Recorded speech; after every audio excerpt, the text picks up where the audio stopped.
Hello there, BookTube. My name is Daniel. Welcome back to my channel, Guilty Feet. Half a pound of tuppenny rice, half a pound of treacle, mix them up and make them nice. I've got no rhythm. Today I'm going to do the thing that Steve Donahue just told me no one wants to see, which is a book review. I'm going to review One Boat by Jonathan Buckley, which is on the long list for the 2025 Booker Prize. It was okay. Problems all the way through it. The whole book is set in two times, so a woman is revisiting a Greek island where she has been previously 9 years earlier, and so she's remembering things that happened then and also relating things that happen now. Maybe I'm not reading as cleanly as I used to, but there were times I wasn't sure. I thought we were in the modern. No, actually that was a flashback, and then so there was some of that going on.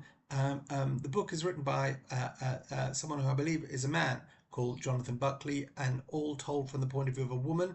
I don't think it's wholly successful. I think some of it's a little ick. The woman narrator is constantly telling us how people see her as handsome but not beautiful, and a lot of things I think men say about women more than women say about women. Maybe this is a tough criticism, but I did not, I don't think that men can never write from the point of view of a woman. I don't think men cannot write women characters.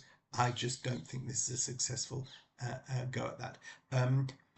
I kept thinking, so the woman's there and she has conversation with people, and some of the conversations sort of meander and are meaningless, and some of them are quite meaningful. It reminded me very much of an author who I've only read recently in the last 2 or 3 years, but I read Rachel Cusk's Transit trilogy, and I have the most mismatched 3 books in a series. The first one published by Vintage, and this one I got in a hardback, and then this one is a nice edition. You really, if you were to hunt it down, you get all 3 in this beautiful Faber and Faber edition with matching covers. But I have the 3 most mismatched covers. I really like this, and I haven't read other Rachel Cusk, and I believe I will.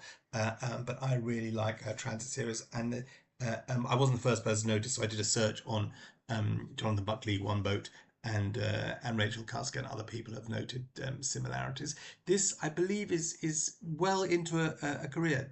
So Buckley's in his 60s, and he's written 10, 12, 15 novels. I had not heard of him before now.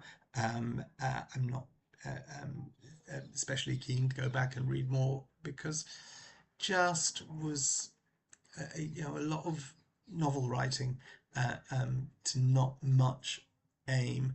And then what really sort of final nail, because it's not bad, none of it's bad, it's just not terribly good. And then the last chapter is the narrator has presented the book as a manuscript to a publisher who's giving them feedback. So throughout the book, the narrator is a lawyer.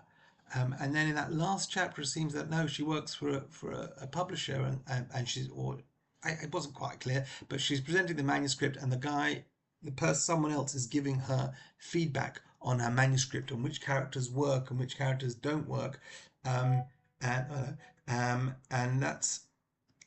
didn't really work for me, especially as she kind of dismisses all his criticism, in which case what was the point of this chapter? I don't know. One Boat, it's only 160 pages. It's okay. Just and worst thing about the book is I'm about halfway through it, and you find out all the characters, and she's meeting people that she met 9 years ago and what's happened to them, and one of them she had a relationship with, one of them she had a conversation with, one of them she was a waitress who served her every day, and then she meets them again 9 years later, and they've moved on to different parts of their lives. About halfway through the book, I put it down, I'm taking a breath, having a sip of tea, and I read the blurb on the back cover where there's a giant bloody spoiler for some aspect of the relationship between the characters we met, that I had not at that point picked up on. I'm not sure I would have picked up on it at all until it was revealed, and sort of, it's not even made explicit. Something that's hinted at very strongly on the back. I don't think it's ever made completely explicit, although it's definitely the intention that we understand it that way.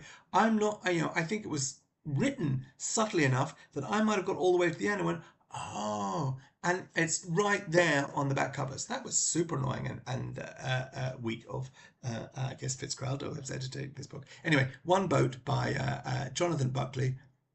Not my favourite of, I've only read three or four of the long list. And this was okay. I don't see it going much further. Disappointing, I guess. Take care. God bless. Bye.